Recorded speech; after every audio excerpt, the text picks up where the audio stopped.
Harriet, take one.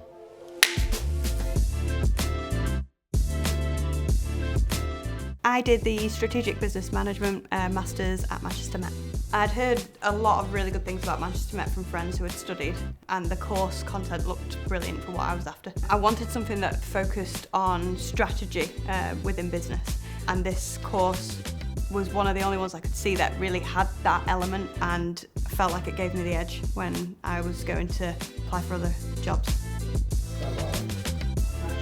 I had a big confidence issue around skill set, and do I know enough? Am I clever enough? And I think everyone's got a bit of imposter syndrome, and I think it's healthy to have a little bit, and doing my masters really helped just reduce that.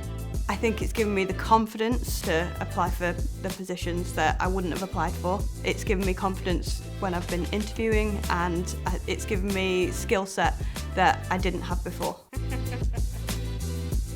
I think it's quite hard to stand out in my field because there's a lot of people that study finance and business, and when you've got the qualification, you've got the qualification. I think a big one in my field is, have you got the confidence to follow through on your decision making? Have you got the confidence to take those steps and take those leaps? And I think that the Masters has helped me do that and definitely helped me stand out.